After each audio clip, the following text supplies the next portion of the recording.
Welcome, Spartans, to Mission Debrief. We're playing every mission of the mainline Halo video game series in chronological order, discussing our experiences and sprinkling in a little lore along the way. If you'd like to play along and have your thoughts read on the show, email us at podcastevolve@gmail.com or drop us a tweet at podcastevolved on Twitter. We'll be playing the Genesis mission from Halo 5 on the next episode. If you like what you hear and want to support the show, visit Podcast Evolved on Patreon. This episode, we're debriefing the Before the Storm and Battle of Sunaion missions from Halo 5. I'm your host, Colin Perkins, alongside David Arnold. Hello, everybody. And Krista Brown. Nathan Fillion's extremely handsome in this game. He's very brave, too. He's very brave and handsome. Did I mention handsome? Last mission was Alliance and Enemy Lines, so Jameson Locke and Thel Vadam barely had a chance to say hello before Cortana interrupted their meet and greet. Her knowledge of the Guardian at Sunaion meant the human Sangheli partnership needed to move faster than originally planned. Fireteam Osiris set out to secure a Forerunner constructor drone in order to communicate with the ancient metal beast, but they had to deal with a Covenant-controlled Kraken first. After disposing of the enormous walking tripod, our hunters secured the constructor and regrouped with the swords of Sanghelios. This mission, Dr. Halsey activates the constructor and it immediately takes off for the Guardian buried beneath Sunaion. The Spartan Sangheli Alliance gives chase and makes a hot drop down into the sacred city. After taking out the Covenant's air defenses, Fireteam Osiris and the Arbiter reconvene and make their final push towards hitching a ride on the Guardian. The date of the game is October 27th, 2558. I just want to mention here that, remember back when we played Halo 2? Remember that? It's kind of fuzzy. Yeah, it was way too long ago. Remember, whenever I read my recaps, I always say, like, it's, there's like a flash forward to October 27th, 2558. That is today. That is what? That is this mission. So we'll talk about that. I must have been sleeping for a while. We'll talk about that in a little bit, but there's an interesting connection between Halo 2 and Halo 5, this particular mission set. But we'll cover off on Before the Storm first. There's not really much of a cutscene. You just kind of get dropped back off from the Phantom after you picked up the constructor. You really need to go, I think you go talk to Palmer first, and then you go talk to Halsey, and then that's it. It's really all you need to do. You can climb around. It's the same base. I don't think anything changed. Maybe I think where people are, like the conversations that are happening and things like that. But I think you can climb the same structures and whatnot. I guess I didn't really notice any differences. But go around, talk to some people. I found a couple things that were interesting. There is like an infirmary down below. That was interesting. I thought that was cool, yeah. Yeah, off to the side, where traditionally we've talked about how Sangheli, they don't really heal each other. They don't, like, if you get hurt or something, you kill yourself, right? They only play DPS. Right. So now the Sword of Sanghelios is taking a little bit more, I don't know, is it open-minded to heal yourself? Practical. Innovation. Practical, yeah. There you go. They've changed their tactics. Yeah, so there's an actual doctor, a Sangheli doctor, looking at some of the people that are, or some of the Sangheli, the elites that are injured, and they're having conversations and trying to heal them, trying to treat them. But there is one conversation, like the story, like there's a Sangheli talking to one of the injured, and they talk about some story about how, like, the commander, like the surgeon was working on somebody else in the army, and the commander came up and talked to the surgeon, and the surgeon was like, well, I'll get to you after I'm done with this this lower infantry. And then the Sangheli's like, oh yeah, well, what happened next? And he's like, well, that elite went and snapped the surgeon's neck. Oh. Yeah, it's pretty bizarre. But so some interesting conversations. One of the things, did you guys notice anything else as you wandered around this area again? I didn't spend too much time with it today. Either did I, honestly. Yeah. And that's that's understandable, especially since you played the game multiple times. So yeah, wander around if you want or don't, but it's more. One of the things that another thing that I thought was really interesting is that if you go and kind of look out to the skybox, and there's like a sunset going on, and there's all of the Sword of Sanghelios ships like getting ready to go, which is really cool. They're all gearing up and they're just waiting for you to make your couple contacts. Yeah, I thought that was cool. Did you guys notice the other thing that I noticed? Did you notice how small Palmer looked next to the Arbiter? The elites? Yeah. Well, the elites are 8 feet tall. Yeah, but the Spartans are 7 feet tall. I think she's like 6'10" or something like that. So they're like literally 2 or 3 feet taller than her. So they're I feel like they're way too big in that situation. Or maybe they rendered her. Their armor might be making them look a bit bigger though. Like this, I know the Arbiter's like helmet is kind of tall. Mm-hmm. Yeah, that's true. That might be what it is. It might be just the kind of added height from wearing a bunch of armor. Yeah, they're beefier too, I guess. The Spartans are fairly. And remember, Spartan armor's pretty much skin tight. Mm-hmm. It's not too bulky. It's not giving them any added. It's giving them added girth, but not added height. The Spartan 2 armor is way bulkier than like Palmer's scout armor would be. Yeah. Yeah, I don't know. It's just it looked a little off to me. I mean, I know they're trying to show how big the elites are, but like Palmer is no slouch. Like she's got some size to her too. Anyway, go have a chat with her really quick. Go ahead. Nothing. Okay. You go have a chat with her really quick. You just chat with Arbiter and her, and then they say, go over and talk to Halsey. She's gonna activate the constructor. You go talk to Halsey. She activates the constructor. She says, "Hey, it's gonna take a while." So just sit tight, and then all of a sudden, nope, the constructor, goes directly for the Guardian. So I think, what does she do? She uploads the signal that Roland found back in whatever mission it was, a couple missions back. And that was the whole reason for them to go find the Guardian. So he found that signal, then Halsey uses it to upload to the constructor, and then the constructor goes and finds the Guardian. Yep. Got that? All makes sense. It's we got there. So now, then we just kind of end the cutscene, there is a little bit of a cutscene, I think, right? The Arbiter does say this is where he gives his little speech. There's a very, I wouldn't even say a speech, it's a sentence of like, now we go to rid the Covenant. Today, blah, blah, blah, victory, blah, done. Yeah. That's it. For Sanghelios. All these, they pop their swords for Sanghelios.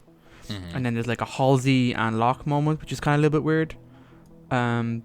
Just kind of about like, Halsey's just kind of trying to get a message through Locke that Cortana bad, John good, and don't hurt John. He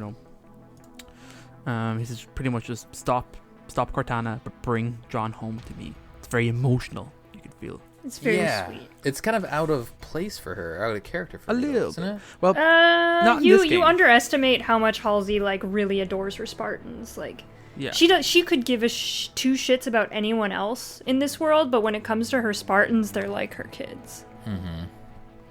And you see that a lot in like some of the extended universe and stuff. Like, she could give a shit about anything else, but yeah, we've seen her be so hard this entire game, this entire series. In Reach we saw her and she was hard the entire time. She barely batted an eye with George. But, now she's finally, like, feeling the emotional weight of what's going on, which we just haven't seen from her in the games. Also, I think it's important to note the loss of Miranda isn't really shown to impact her in the games in a big way, but it really does in the extended lore. So she becomes a little more maternal, yeah. Yeah, are way different between Reach and now. It's quite a long period of time between those two games. Yeah. And we see her a little bit in Halo 4, but she's being interrogated, so she's not going to show any kind of emotion or anything. Yeah, she gets very serious in that when they start talking about the Spartans, but you see a little bit, but now you're kind of seeing the exact relationship she kind of has with her Spartans. The other thing that's interesting, do you think she realizes, probably, but she caused all of this, right? Like, it's Cortana. Kind of. She's causing some problems, and Cortana came from her brain, and then the Spartans are her brainchild as well. So this is all because of Halsey, right? You could also say, like, the the Human Covenant War was won because of Halsey. It's a very, like, loose connection to all of this. She just happened to do things that resulted in other things. It's the butterfly effect, you know? Sure, but I guess she had her hands in the humans being able to win, right? She's the reason that they won because of the Spartans, but then she's also, because of those creations that she made that enabled them to win, they've also helped devolve into this situation. She has no control over Cortana, though. It's it's very apparent as we go on. Like, like Cortana hates Halsey too. Yeah, it's not like they love. Neither woman likes each other. They both kind of hate each other. Well, at this point, like in Halo 4, Cortana was talking about, hey, get me back to Halsey and maybe she can fix me. But, things have changed. Quite a bit. She also shows a lot of disdain for Halsey in Halo 4, too. Like, look what she did to you and stuff like that, When like she starts how to Halsey split and imprisoned fracture, me. Yeah, when it's she a starts very to go nuts. anti-Halsey, like, part of her that comes out. That's interesting. All right, so now let's go. Let's do the Battle of Sunaion. Let's go into this opening cutscene. I want to mention here, though, remember Halo 2? Like I mentioned at the top of the show, when you fire up Halo 2 Anniversary, you get to watch this cutscene, but it's a little different. It's actually quite a bit different. You get to watch where Locke and Arbiter are having a conversation about hunting John, and there's some other Spartans that you can't really see or you don't know who they are. They're in the background, and there's a bunch of elites. They're all in this lich that you're actually in now in Halo 5. Remember that Halo 2 Anniversary was part of the Master Chief Collection, which was released in 2014. Halo 5 was released in 2015. I think 343 was trying to be clever and say, hey, look at this cool connection, and here's this cutscene that you're also going to see in Halo 5. Plus, it was a little bit of hype moment for Halo 5, and they were trying to introduce Locke and all that sort of thing. It shows you that the story was changed and tweaked a little bit, because the conversations that they have in the Anniversary cutscene talks about how, here's the target, it's John, where like they already had that conversation in the previous mission, and Arbiter is like surprised, and they're kind of going back and forth. It's a little bit off that they're having the conversation in the lich that they already had in the tent in the previous mission. Yeah. Any other thoughts on that cutscene, guys? It's very disconnected from what actually is happening. It's weird. There's more tension in the cutscene that in the Anniversary one than the other one. Like, do you know what I mean? Even in the scene where like they're talking about who's hunting who and what you're going after, the Anniversary cutscene's got way more going in it, I think, and a little bit of a better focus. I don't know. It's very different vibe. Very different. Well, it's more about the hunt too, and at this point, I guess we're technically still hunting John currently in Halo 5, but it's a different kind of hunt. We're not hunting. We're just trying to find him now. It's two different. It's the same kind of verb, but they're two different actions, right? Like, we're not going to go try to find and hunt him and capture him. We're going to go try to find him and help him out, right? Because we know that there's this larger threat. But anyway, just an interesting thing. I think go watch that if you haven't. And then there's actually there's an initial cutscene from the beginning of the game, and then I forget if it's part of the game at the very end when you finally beat Halo 2 Anniversary, because I know there's a whole Cortana and the Gravemind that happens. But there is then they prepare to drop somewhere. You don't know when you're watching Halo 2 where they're dropping, but this is when they're going to prepare to drop down into the Battle of Sunaion. But it's very interesting to go check out. So I would recommend going to just watch it to absorb that and kind of see what they were thinking at the time in 2014 or whenever they made the actual cutscene, probably a little before that. David, why don't you take us through the cutscene that we have for Do you want me to do the intel real quick? Oh, yeah, let's do that. Okay, I'll make it super quick. These are all paragraphs, though, so I apologize. So this is the intel for Before the Storm. Before the Storm, yeah. There are 5 pieces of intel that can be found on Before the Storm. So the first one is Attack Wing Jardam Combat Report. As I flew my Banshee towards the Kraken, I could see 4 humans running alongside the ridge below me. They were fighting uphill, greatly outnumbered, and the Covenant forces barely slowed them down. Jewel Mandama used to say humans could never stand against the glory of the Covenant. It shames me to think I once took orders from such a fool. Wow. That's kind of a 360 there. Next one is Honor Guard, Personal Log 2 out of 2. The battle was glorious. When I took to the air, my concerns about pleasing the Arbiter vanished. After all, there is no time to think about pride when taking turret fire. I destroyed the assigned target while avoiding the Kraken's flailing arms. The accursed thing crumbled beneath our onslaught. The victory honored us, and that is all I require. This was the guy who was, like, super nervous to be around the Arbiter. You guys remember that one? That's right, yeah. The next one is Sanghelios Security Officer's Log. Security Officer's Log. I was able to convince a Covenant grunt to tell me how they tracked the Arbiter's movements. Marok Vidam of the Arbiter's Keep. The Covenant promised him power and prestige, but desperate ploy from the dying faction. Marok did not resist when he was questioned. Perhaps he thought the Arbiter would not execute a member of his own clan. Ha ha ha, he was wrong. Says laughed in parentheses. Oh good. This one's gonna be interesting. Ungoy Science Report. Well, that sounds dubious. Human Science Report, Log 42. Prolonged observation of Dr. Halsey supports theories from New Alexandria that human females signal maturity by losing appendages. He's talking about Cat, by the way. Oh, right. If my hypothesis be correct, soon Dr. Halsey will release her spores and spin into a cocoon of rich metal meat silk. Truly, this is a very exciting time to be making science. So, Halsey's gonna be in a cocoon. Is it the same arm? The Cat lost her right arm, right? Cat lost her Halsey's right her arm. left. Halsey lost her left, yeah. Yep. So he's seeing human females losing their arms and thinking there's a correlation, which is hilarious. That's so good.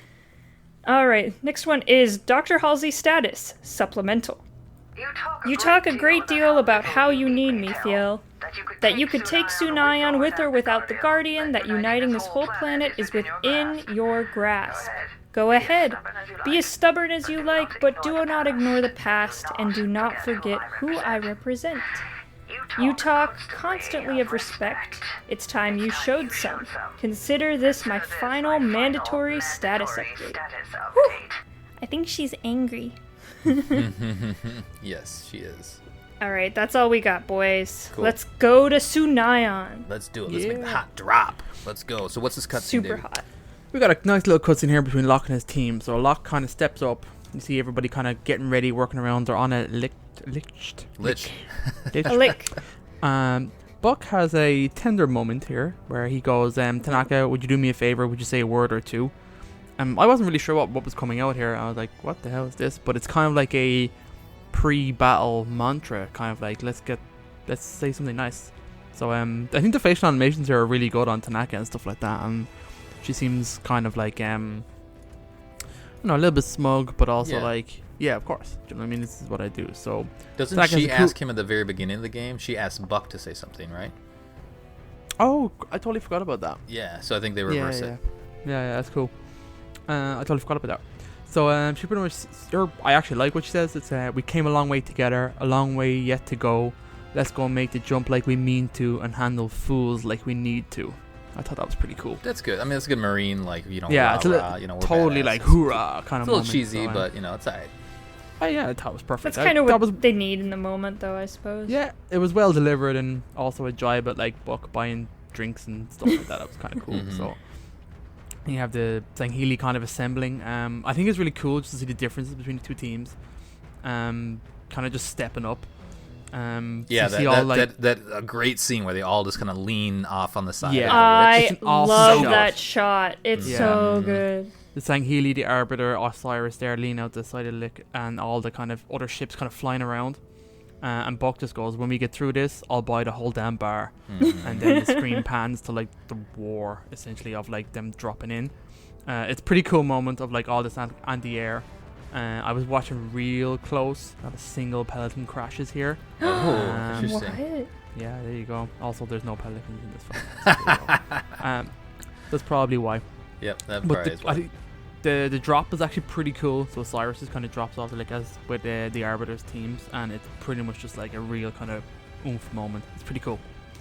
And then you're in the mission. Yeah, they drop That's down, cool. they land, and point their guns. It's another good. cool shot when they all land and like lift their guns up, and then it kind of zooms in and switches to first person. Cuts into the game really well. Do you Yeah.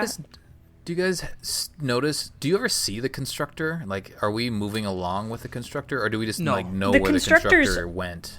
So the Puts it strong. constructor's like all probably because it left a while. Like it moves way faster than we do, so I would assume that it's already at the Guardian trying to wake it up at this point. But we know where it is because there's some signal or something like that. I imagine we place on it. That makes sense. The anti-air guns are. I mean, I don't mind them. They're. We always take out anti-air guns in Halo. It's like one of the things we always do. I remember we did it a bunch in Reach. It's just one of the mission objectives that we're used to.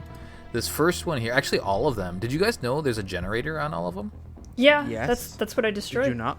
I No, always I- destroyed a generator. I didn't realize that until I was watching somebody else play and talk through the mission. I think that's it was weird. actually Late Night Gaming. I was watching his take on Battle of Sunaion. He's like, "Oh, you can just shoot that." I'm like, "Wow, that'd have been way easier." I don't even shoot it. I just Spartan charge it. Takes or one a hit and then grenade it from a dies. distance. Yep. Yeah, Did- it's real weak. Do they mention? Oh, they might mention it. I think They during do the mission mention at it. some point. Yeah, but I just never picked up. I The probably very first one you go to, I think someone says, focus fire on the gun or find the generator. That's someone Yeah. says one of the other, yeah. Also, if you use Locke's like targeting thingy, it'll mark it. Oh, does it? okay. That's Yeah. cool. Nice. If it's not clear by now that I always struggle with like paying attention to the dialogue when I'm just playing the game. So yeah, I'm sure that just went right past my ears and one in one ear and out the other. That's the whole thing. All right, so we take out this first one, and then the Arbiter splits off. Him and his Swords of Sanghelios split off. The Arbiter like climbs the wall with his. I was I glad you mentioned that. love Was that. so badass. It's like, oh, yeah. Yeah, it looks really cool. And just kind of stabs it into the side of the building. Just and like then they Wolverine take off. climbs up something. Yeah, Cool. it's very good. And then, we just proceed through the city. Overall thoughts of this mission, maybe just now, the city itself. There's this war going on in the background. There's ships flying around and crashing, and things are on fire, and there's a lot of chaos. kinda cool. It's dark. It feels like a war zone, and I think it is pretty cool. I like to see the design of it. I like it. It's very different than anything we've ever been on. I liked it. I thought it was cool enough. Yeah. Krista, any thoughts on this aesthetic? Is this like the mission design? What's going on? It looks very alien, which I really appreciate. It looks just so crazy and different. I love the lights. It looks alien without looking Covenant, I think, is what I'm trying to say. It doesn't look like outrageously Covenant like what we're used to. It looks different, which I think it's supposed to. It's not Covenant. Well, is it Forerunner? It's not Forerunner. It's Sangheli. No, it's right? a Sangheli city. Yeah. Yeah. It's one of their like. It's basically their really technologically advanced city, I think, or their capital or something. Yeah, it's like an ancient city, I think, that's sacred because of the Guardian. But, Yeah. It's very cool. I think they did a good job. It's very unique. I don't think there's any other mission in Halo that looks the same. Plus, it's dark out and all that sort of thing. When we did the Swords of Sanghelios mission, we're also fighting the Covenant alongside the Swords of Sanghelios, but this fight feels different. It feels a little bit more, I don't know, dire, probably just with everything else going on in the background. There's just more of it. Maybe it's the night setting, maybe it's the story has progressed a little bit and it is more dire, but it feels like a bigger, more important battle than what we had previously fought when we were alongside the Sangheli. Fighting Sangheli and jackals and grunts and everything else that's And everything, part yeah. of the Covenant. So we're just proceeding through this area. I would say, the doors are open. There's doors here and there. They kind of open once you get to a sticking point. Once you take out the next AA gun, take out that generator however you want, Spartan charge, or you can shoot it, throw a grenade at it. The anti-air gun itself takes quite a bit more damage, or is harder to take out. And so when I finally, realized that, or found out that you could take out that generator, this whole part is way easier. Oh yeah. Yeah. I mean, the last part is a little bit still difficult because the generators are a little more hidden, but the anti-air guns that lead up to that last stand, before you go down the elevator, they are more out in the open. So it's pretty slick to get, just take them out. And then once you take them out, I don't think you have to clear out all of the enemies in order to proceed. I think it's just, take the anti-air gun out, and that's kind of like the checkpoint, and then the next door will open or whatnot. Any overall, I don't know, just strategies to talk about? I mean, you use your UNSC weapons right away, but then you quickly run out of the ammo that you have. And then you're picking up... Yeah, you got to scavenge a lot in this mission. Yeah, lots of scavenging. You're picking things up. I think I usually try to find a carbine as quickly as possible. I was using a little bit of the needle rifle throughout this area. Needle rifle? Or needler. So I thought I totally missed something. Yeah, I know, that would be amazing. Something beautiful. But yeah, I grabbed a needler here and there. Yeah, Krista, what did you go with for the most part? Oh, carbine mostly, and then needler and... plasma, what is it? Storm rifle? Oh, yeah, storm rifle. Yeah. I like the storm rifle in Halo 5. I like the storm rifle too. It's pretty good. Mm-hmm. I used it for a bit. I had a lot of carbine, and any time I could get my hands on a plasma caster, I used it. Oh yeah, the plasma plasma casters are fun. I have a hard time because they like bounce, right? Like if you have wrong angle, they kind of bounce on the floor. The primary shot bounces a bit, yeah. If you charge it, it doesn't bounce. It sticks and explodes. Okay, I've never done the charge. You just hold down the trigger. Oh my god, the charge is amazing. It sticks great. and blasts like a little plasma cluster grenade. It's cool. Damn it! What am I Highly doing? recommend it. How have I never done that? All right, I gotta play this whole game again. It's great. Yeah, the plasma launcher is great when you do that. If you just do it normally, it's like it doesn't work very well. There's fuel rods around to deal with as well. So, or to I guess deal with and then also use. So grab those. Those are always fun. Limited ammo, but those are always fun to use. Yeah, I mean, this area is kind of a little chaotic because you're running around I guess, you're taking out a couple AA guns, and then the final area that you get to is when there's the 3 AA guns that you need to disable and take out. And that's right before you go down in the elevator. That area kind of gets a little hard for me. Because there's just a lot going on, and you have to go either take out the AA gun with lots of ammo or go around and find the generator. And especially in the higher difficulties, it tends to be a little chaotic, and it's easy to get a grenade in the back or just get flanked. One of the interesting things though is that one of the generators is behind this shield. Did you guys find that shield that was up in that area where there are grunts in the background? They're like worshiping. They're like guardian. chanting and singing. I love that cool. one. You have to what you have to do is you have to go into the adjacent building and climb up the stairs and then jump over to the other one. Mm-hmm. And I always just do a beautiful ground pound on all those grunts. Oh, you do? You just take them all out? Yeah, it's glorious. There's really one is. leader in the middle, and then everybody else is down below. Yeah, and they're doing a little song. Mm-hmm. It's a little goofy, but I like it, I mean, it shows you that, this is the Covenant stronghold. It shows you that they're also revering these guardians, that they're kind of learning about the guardians and discovering them as they go, almost as at the same time that we're understanding what they are. But they're, it's Forerunner tech, and that's kind of what the Covenant is all about, is revering that technology. So it makes sense that they would be there, chanting. I mean, can you imagine being a Covenant where these giant things are coming out of the ground, actually? Like, you're probably having a good old time. Yeah, you're like, oh, the prophecy's fulfilled, all this sort of stuff. Like, look at this thing. It's giant. It's huge. Things are happening. Especially as it's a religious site anyway, built around the Guardian, that they know it's there. So, like, when it starts moving and stuff, you're kind of thinking, holy shit. Yeah, like, everything that was said was true. Holy crap. Yeah, my religion's real? What? Right. I'm not prepared for this. So yeah, I think Tanaka mentions that you go over to the side and then jump up and down and around, and then you can take out the generator. Again, you don't have to. You can just throw a whole bunch of ammo at the AA gun, but it's fun to go in that room and see what's going on over there. Let's see here. Once you take that out, then Maki Chava comes back, our foe hammer, our Sangheli foe hammer. She says, air defenses still protect the skies between you and the Guardian. Too many for me to ferry you to your destination. You need another path. At your location, there's a passage to Sunaion's Undercity, which will allow direct access to the Guardian. So we need to go find that elevator, and we go down. So remember we talked about how Sunaion is this city on stilts, and it was built at the location of the Guardian, and the Guardian is clearly, in this ocean area. So they built this city on stilts. The Guardian's right nearby. So we have to go down to the lower area of the city, and then we proceed. That's kind of what this next section of the level is, or the mission. We proceed under the city, and then we kind of head back up to the top, which is a pretty cool concept. We haven't really have we done that before? Not that I recall. Maybe in like High Charity or something. Yeah, High Charity we did a little bit. Yeah, that makes sense. We kind of went down and around and that sort of thing, but we haven't done it in a while, so it's definitely not in Halo 5.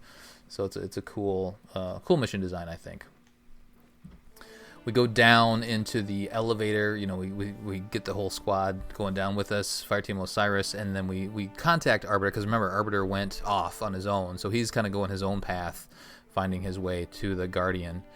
And we make contact with him, tell him what's up, and then he says, like, give my regards to John, or does he say the chief? He says chief. Yeah, give my regards to the chief when you see him. Which he called him the chief, which is crazy.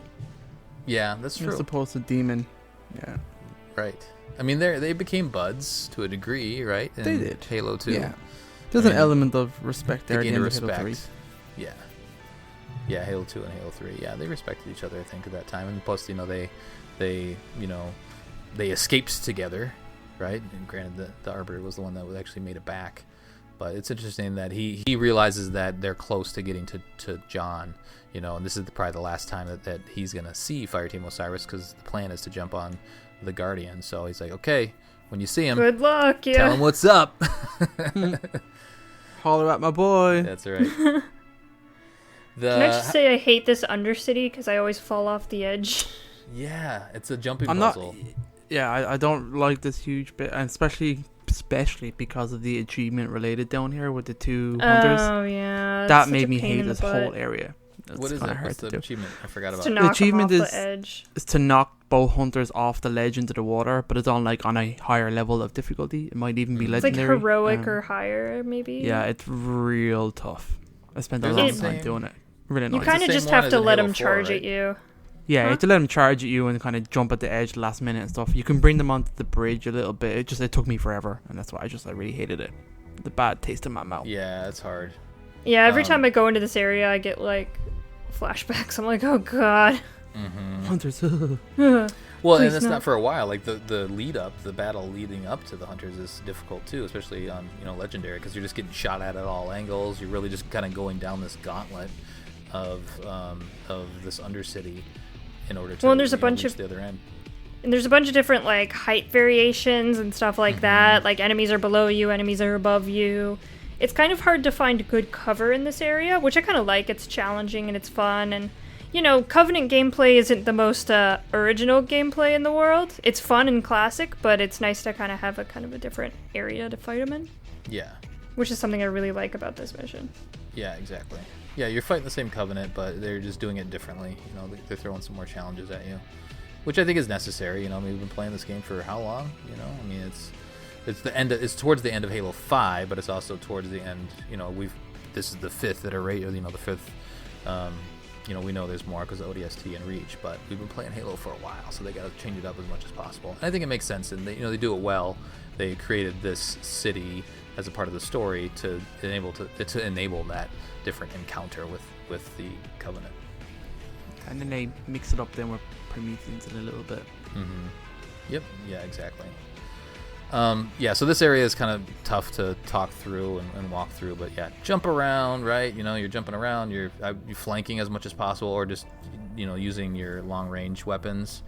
The beam rifle really helps. Beam rifle, yeah. Yeah, I actually did pick it up for the first time in this mission. The Kneeler didn't really work out for me too well here because you're too far away for the most part, so you did have to pick up something that was a little more precise. And then I think there's a couple of spots where you do get... Actually, when you get down, I think originally, you can kind of reload and pick out some different weapons. But then from there, you're just scavenging. Yeah, at the very end, let's talk about that hunter fight a little bit more. But you have... So if you want to do the achievement, go for it. Have some fun there. But then you also have... before you get up there, there's like a turret on the very bottom area. So you got to deal with that turret. And then you clear that out, and then the two hunters enter the arena. And there's like a fuel rod on one side, and then I think there's a plasma caster is on the other side of it. And this time I finally used them. Normally I just kind of take the hunters on with, my whatever I have, and my grenades. And you guys mentioned that you hate these fights more than I do. For some reason I don't have as hard of a time with the hunter fights. It's mostly because there's a bunch of different achievements involving hunter fights, and I think we just kind of remember those bad days where we have to do dumb shit with hunters. Right. The hunters are actually just laying there. Which is really cool. Yeah, it is cool seeing them kind of build themselves up and move. It is cool. Mm-hmm. So it's like just them kind of laying on their stomachs, I guess, but it's like their armor is all in place, and the worms move up, and the Legola move up into the hunter, and then they activate, I guess. It's interesting. Animate. I guess that's like a resting position for them or something.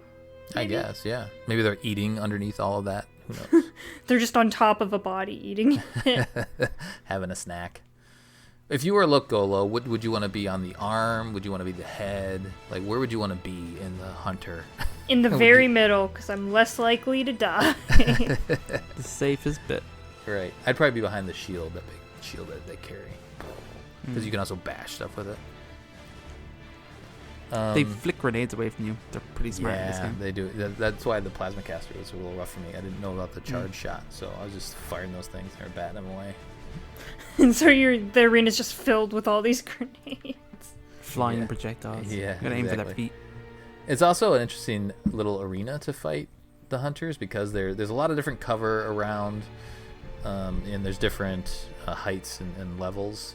And you can go far, way off in the distance. And I guess this fight particularly, if you're doing the achievement, yes, it's tough, but there's enough range for you to kind of just run away and just, pop at them from a distance. Fighting them normally isn't too difficult. They give you plenty of, stuff to kind of do what you need to do. Yeah. Yeah, and then I go grab that fuel rod usually. Or I think I did that for this playthrough. Normally I just use grenades and whatnot, but the fuel rod, just throw a bunch of fuel rod ammo at their face, and one of them goes down, and then the rest of it's a little bit easier. All right, so at the end here, then I think we go back up on the other side, right? We get to the end here. Yeah, you go up an elevator here. Mm-hmm. So we kind of went underneath the city. We go now up on the other side. And now this is where we start fighting some Prometheans. Uh-oh.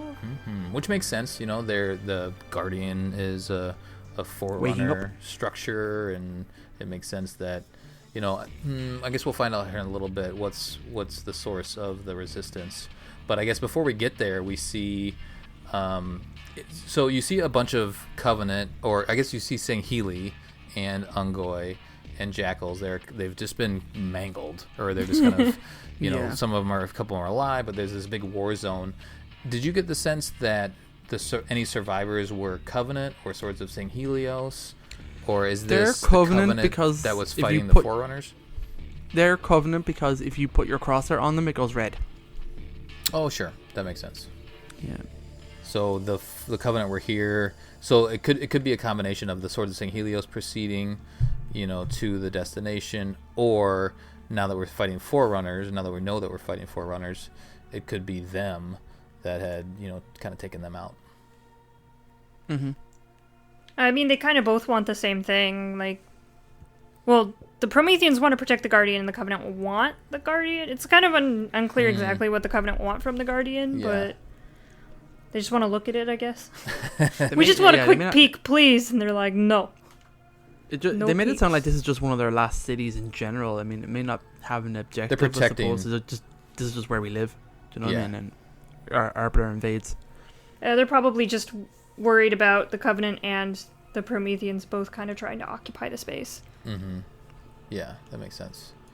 Well, and also if the Guardian leaves, that place is getting super click-clacked. So, Well, Oh, yeah. yeah. So that's what we kind of see next is the Guardian is rising now, and it starts to make some noise, and Vale has taken interest in that along the way in previous missions, like what's going on with the noise that it makes.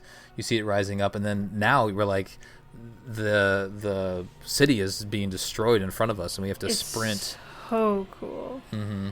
Yeah. Yeah, this bit's pretty cool. It's a cool little sprint that you have to do. Things are falling. The walkway or the street that you're on is crumbling, and then you eventually get to a point where there's a kind of a mini cutscene where you slide down as Locke or whatever character you are, slide down, and you kind of have to grab onto the ledge, climb back up, and you see all this debris and whatnot falling into the ocean below. Yeah. Apparently, that little sequence is skippable if you move fast enough, boost and jump, and even have the little bit of an extra sprint from a sword. Apparently, Really? you can skip okay. that. Yeah. Interesting. Very cool. When you get back up, you have to hop over that. There's a gap there that you have to hop over. I think you can kind of get under where you are too, and there might be a intel or something like that there. Proceed further, and then that's where the Forerunners start to show up when you proceed further. But by now, the city is in shambles. Like, it looks rough. Everything is fallen down. There's a couple doorways and whatnot to go through, but like you're kind of climbing through everything that's been destroyed because of the Guardian rising and emitting its pulse. You eventually meet up with there's a couple crawlers you got to kill, and then you eventually meet up with the Arbiter, Who is and- just murdering those crawlers. well, he takes out a knight. Oh, yeah, yeah. Mm-hmm. You gotta love the Arbiter. He's so entertaining to watch. Yeah, and I think it's just the Arbiter. I don't think I noticed any other Swords of Sanghelios. I think it's just him just going around. He does a lot of spin attacks. Did you guys notice Yeah, that? it's just Yeah. him. He Yeah. loves the spin attack. Spin attack, spin attack. his It's like he favorite knows move. one button to hit. He's like hitting X or whatever it is. The spin attack button. Or it's like when you know one combination in a fighting game. It's just keep He's doing just that button one. mashing. He God likes to damn it, spam his Arbiter. moves. I mean, Arbiter was in a fighting game, so... That's true. right. Yeah, which one is that? Was it Killer Soul Instinct. Calibur? Killer Instinct? No, Killer Killer Instinct, I think. Yeah. Mhm. Killer Instinct. Yeah. That's right. All right, so take us through your approach on this fight here. Now we're going to see something interesting that we'll grow on about in a little bit. But this initial fight here, with all the Prometheans, what are you doing here, Krista? You're seeing the Guardian in the background rising up. Are you just staring at the Guardian? I just give up and walk away. No. I'm out of here. I'm trying to grab splinter turrets whenever possible, just because it makes my life way easier. Yep, there's officers I all remember around. it being a little hard to find any carbine ammo in this area, so I just ended up picking up a needler, and it was actually like fairly effective, which I There's was lots of close surprised. quarter stuff. Like, there's enough distance, but enough of the crawlers come nearby, and then all of a sudden you'll turn around and there'll be a soldier there. So that makes sense. And I think I also ended up grabbing like a suppressor and stuff like that, just kind of trying to clear out enemies. But that splinter turret really helps pick those up all the time. Definitely. David, how about you? I'm also the exact same. I'll go straight for the splinter turrets. I ran out of ammo and everything I had here, so I was picking up Yeah. everything. Bolt pistols, suppressors. I think I even got one of the knights, I think had a, I'm blanking on the shotgun. Scattershot? Scattershot. Scattershot, yeah. The I had that at the scattershot's end. pretty good too, actually. I think I used that at the very end of this battle. I had a ridiculously effective team here. I don't know why, but I just told my team to focus on the warden. I didn't even shoot him What? once. The and they warden? managed to kill him. What? Yeah. The warden was shows great. up. Isn't that nuts? It's this Oh, sorry. number 3. This is the third time we fight. So it's the second time that Fireteam Osiris has fought him. Third time that we as the player have fought him. And they do make a comment about that. They're like, hey, this guy again? He's showing up again? What the hell? I actually forgot the warden was in this mission, actually. Yeah, I did too. I'm not sure if he kind of just really fits into this battle really well. It's kind of seamless. He just kind of shows up. There's a bunch of knights and stuff. He just kind of seamlessly blends into what's going on. I feel like they didn't... I actually like it because they didn't make him, like, the centerpiece of this battle. He just kind of shows up and you have to fight him. Yeah. He's there. He makes things more difficult, but I feel like this Warden fight isn't that difficult. No, it's not. Because there's lots of stuff to hide behind. And you get a bunch of... You get the splinter turrets completely chew this guy up. Like... Yeah, they're great for that. I used that. I finished him off with a scatter shot to the back. And honestly, if you use the commands, people, like, your teammates are useless if you're not using those commands. But if you have them trained on the Warden, he will... For some reason, he prioritizes them on most difficulties. So he will just have his back turned to you and just go after them. No idea why. There's an incineration cannon up on top too, because you can climb around some areas. Crap! Never knew that. Yeah, so kind of up on the right, you can climb up there and grab an incineration cannon and use that to your advantage. Pretty handy. But yeah, there's tons of weapons to pick up. So I've never really had that much trouble on this. I mean, he still throws that gravity bomb that is super annoying that tracks you down, so you have to go hide behind something. That. But there's plenty of cover, so it's usually not too big of an issue. I think the main part of this fight is try to clear out as much of the ads, the other Prometheans as possible. You don't have to clear them all out to focus on them, but clear those guys out because they'll flank, as they do. They'll flank you and cause you problems. I want to mention too here before we take out the Warden Eternal for the second/third time. The skull is here, so at the very end, kind of where he appears at the end of this platform, you go down there and then climb down below, and the skull is there. It is let's see, where is it? I wrote down the cowbell skull. Yep. It's kind of stuck down there in the dirt. So I think you need to grab that before you kill the Warden, because when you kill the Warden, it triggers the cutscene. So you have to be kind of wandering around doing all that stuff. Which isn't too bad. I mean, you just you just sacrifice your teammates to go do your chores. Well, and you just, when you pick it up, it saves it no matter what. So if you die or reach a checkpoint and die, it'll still register that you got the skull.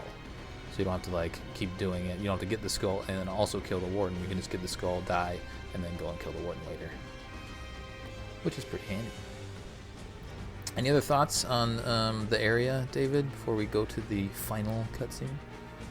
No, it's pretty cool. It's a nice little fight. Yeah, this is a good mission. I mean, it's well designed. Yeah, it's well designed. There's lots of variety in it. It sends you through a couple narrow hallways and then it opens up, and then it sends you through another narrow hallway and then it opens up. It kind of does that throughout the entire mission, and then it has this nice little set piece at the end where again the Guardians are rising up, and we've talked about it throughout the entire Halo. It's like take a second and just see what's going on, but it's a really cool thing to have that as the backdrop as you're fighting the Prometheans and the Warden. I also think that, Halo, you have a lot of just kind of corridor crawling kind of gameplay where it's you on some random planet and it just kind of starts looking the same.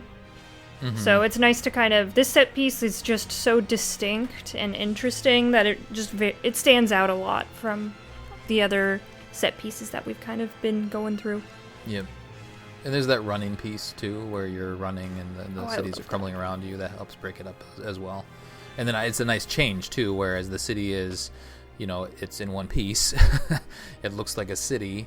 And then it has that change, that moment where now everything is kind of crumbled, and it makes sense for this last arena because everything is fallen down and disheveled and whatnot. It's dynamic. Very dynamic. That's right. All right, David, let's do this cutscene. Yeah. So this cutscene triggers, like you said, when you want to kill the Warden Eternal. It shows Osiris looking up at the Guardian as the battle rages on. You see all the ships getting blown up, all kinds of madness. The guys are like, okay, how the hell did we get there? And then Palmer to the rescue. Yeah, I love this. Pelican. And Halsey. There was a thrown off comment at the start where Palmer says, oh yeah, we're getting Halsey off planet as soon as you insert, essentially, because Halsey's not really needed. They're bringing her back to Infinity. But instead, Palmer is showed up to save the day. Yeah. And there's a cool sequence of Osiris jumping on the back of the Pelican as Palmer kind of swerves around. It's pretty damn cool. Really slick. She then boosts her way straight up towards the Guardian in the middle of this fight. She takes some fire from a Covenant Banshee because, it's a Pelican, so, it has got to crash. There's a weird sequence with, like, Halsey has her eyes closed and Palmer's like, you're missing everything with your eyes closed. So open your eyes, Doc, you're missing all the action. It's kind of weird. So... He's probably just commenting on how Halsey thinks she's all that, but when it comes to combat, Halsey's just way out of her element. Yeah, yeah. that's true. Can you imagine that, being a civilian in the middle of this? That's nuts. Yeah, it's mental. There's so Palmer's doing her best essentially to get the Pelican up. Takes a hit. I don't know how Osiris survives this because like the back is open, and it takes like a Banshee bomb essentially to an engine. So they're like bouncing around inside. Palmer pretty much just ramps it and flies straight up. Yeah. Buck falls out again, and like Locke catches him, and it's cool thing of like that's twice. And Buck goes, "What? We're counting now?" Yeah. Palmer pretty much just shouts at him, "You got one shot," and just tells him when. And pretty much he just lets go, and then Osiris just like fall off the back of the Pelican and land onto the Guardian, as it then pulses and knocks everything out of the sky. Even though Locke earlier in the mission told Arbiter, get your ships away from it. Once it leads off, it's going to knock everything out with some blasts and then depart. Arbiter just says something about like, no. Yeah, he just says like, we'll deal with it. It's like, it's fine. Yeah, right? It's like there's always an element of danger or something along those lines. Anyway, so Pelican crashes, no surprise. Locke seems pretty concerned about it. It's kind of funny, but then he's very concerned about Palmer in particular. Yeah. It's like, what's going on there? Yeah, and then they like run into nothing, and obviously somehow get like teleported into the Guardian, I guess. Yeah. The Guardian then slips space out, and then you have the Arbiter just like cutting fools up, and pretty much looks up at the Guardian departing, and it's pretty much like, yeah, we've won. Hunt them to the last. Today we extinguish the Covenant's light forever. He loves these little one-liners, and everybody throws up their swords, and then we get fade to black. Hooray! Two comments from me. Three comments. Palmer's a total badass. 3 comments. Yeah. As I've told you this entire time. I don't know. Anyone could have done Saves that. the day here. You could have replaced that with any other character. She doubled back. The moment where Locke catches Buck, it's very like action movie moment, right? Like that's happened a couple times now. And then they have like kind of their little moment, I caught you again, that sort of thing. Very this action is the movie second stuff time going it's on. happened in this mission. No, not in this mission. Yeah, Locke fell off the that kind of scene. himself. That exact scene happened with Locke falling off. Yeah, it wasn't someone else. No, he got up himself. Yeah. He catches Buck at the end when they're running away from the first Guardian. But all these guys are falling off shit. You'd think they'd be a little more coordinated, huh? Right. Yeah. Catch him at the last moment. What happens if he didn't catch him? It's just like, oh, bye. Have fun. He's going for a swim. He's going for a He'd dip. be fine. Palmer Just sink. I mean, he has plenty of air. He'd just sink to the bottom and just hang out there until the battle's over.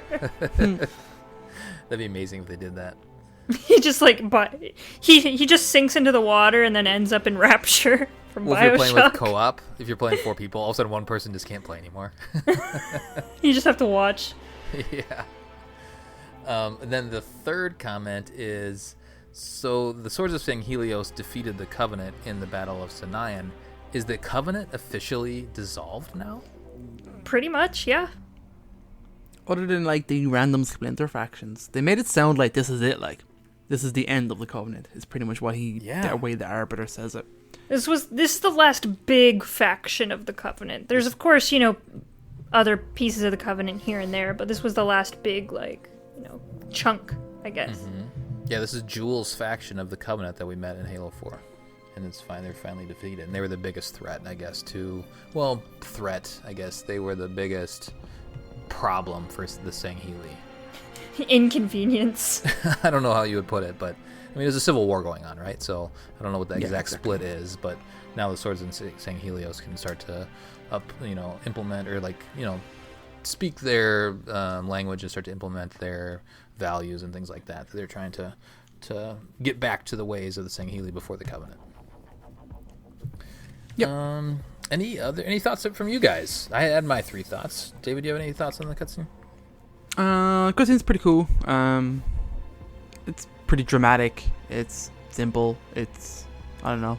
We've seen this before. Pelicans charging at Guardians to drop people off near them and on them. Mm-hmm. I don't know. It's great. It's fine.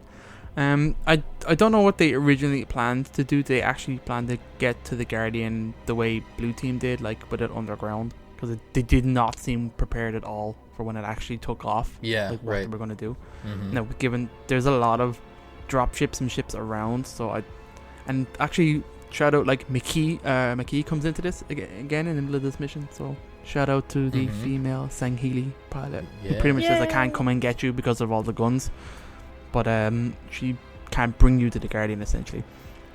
But I thought that would have been a better moment to introduce her. That's true. But anyway, it's fine. We got Palmer and Halsey. Yeah, that is interesting. I guess because they mentioned her before, as you know, before they go down the elevator, she talks to him, and then she could have been the one that picks him up. Yeah, I thought that would have been cool. Mm-hmm. And then you could have seen her, right? Yeah. Kristen, or even maybe not, could have been like a do you see Fohammer? I don't know if you ever see Fohammer. No. Maybe through no, you don't. Yeah, it could be a Fohammer like moment of her swooping in and picking you up and blasting away, and then. Aw, pour one out for Fohammer. Anyway, Mackey's still alive anyway, so. I like my floors far as we clean, know. thank you. Mm-hmm. Not pour That's anything it. on the floor. Yeah, there's no other crazy bits of trivia. The cutscene with Locke or any Osiris member falling off criminal path, like I said, can be skipped with a speed boost granted by wielding an energy sword. The Arbiter is invincible as a non-playable character, unlike Halo 3, where he could be temporarily killed. However, should he be knocked off into the sea, such with the splinter turrets used by the soldier officers, then he will never be seen again until either the Promethean part of the mission or the ending of the cutscene, or the end cutscene of the mission. Oh. Which is kind of an interesting thing. Other than that, there's nothing else really special about this mission. Kristen, any thoughts before we do some intel? I love fighting the Covenant, so I really like this mission. I think it's fun. I think it's dynamic. I think it's interesting. And it definitely kind of stands out from all the other missions in Halo 5. It's kind of something special. So I like it a lot. There's no vehicles. So for me, I think one of the best missions in Halo, I don't know if we've gotten there yet, but in Halo 5, like there's usually some sort of a vehicle in there. But this is probably the best non-vehicle mission, I would say. Yeah. That we played so far. Okay. I'm okay with this mission. I wouldn't say I love it the way you do. I like, maybe I just like the architecture, and it's dark and it's kind of foreboding, and I don't know. I just really like it. That's okay, Krista. You do you.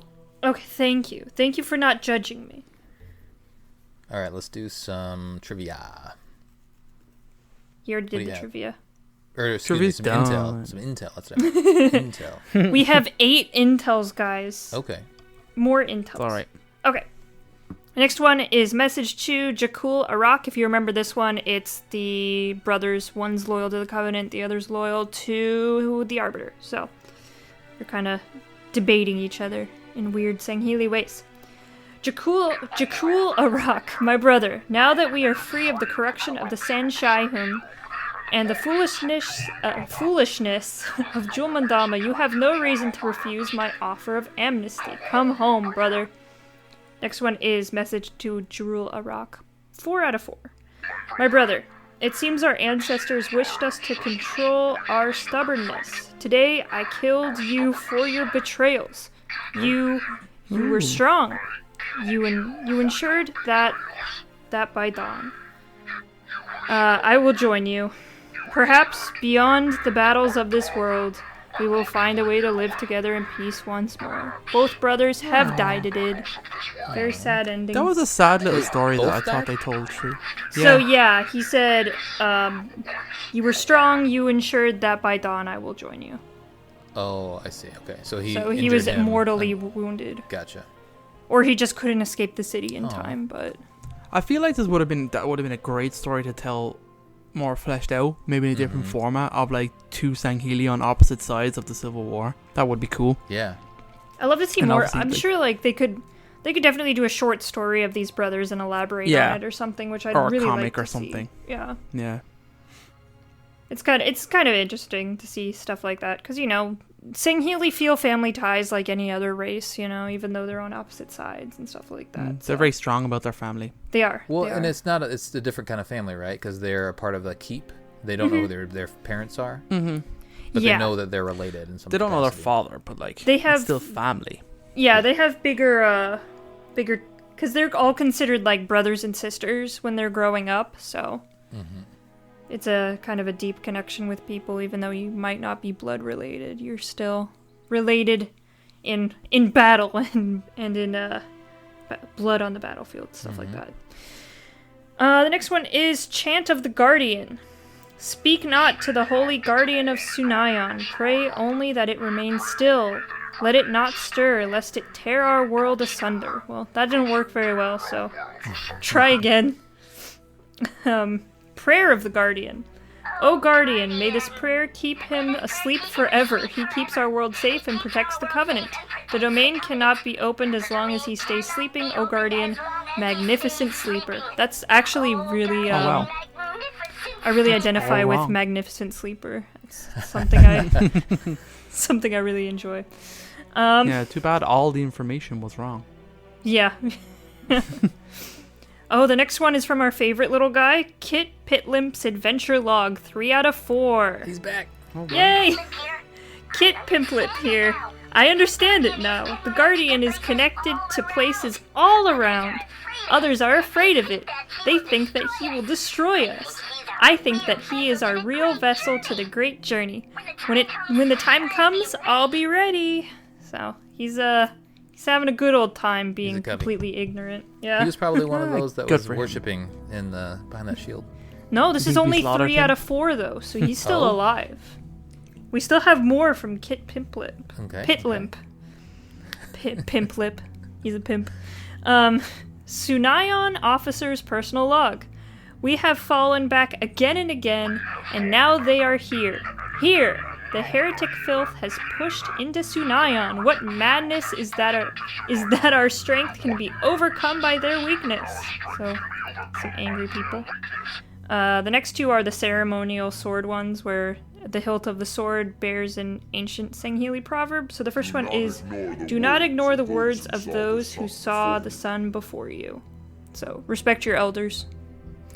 The next one is, no blade is sharp enough to cut an unknown enemy. Know your enemy.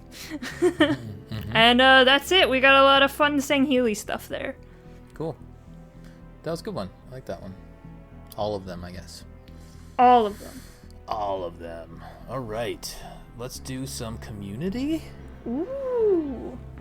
What did Facebook have to say? I think this is a fun question. It was a fun question.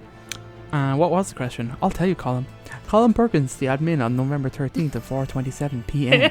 Pick any 4 Spartans, dead or alive, to be your dream fire team. What are their roles? Optional.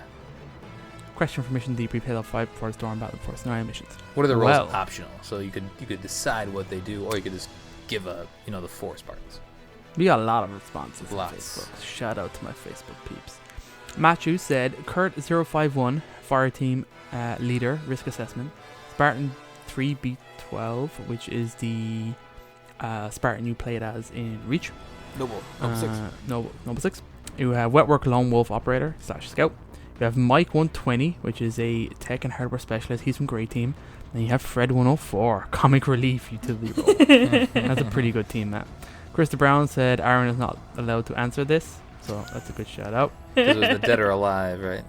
Yeah, pretty much. Well, Aaron was just gonna put clone George 4 times and just have a team of Georges, so.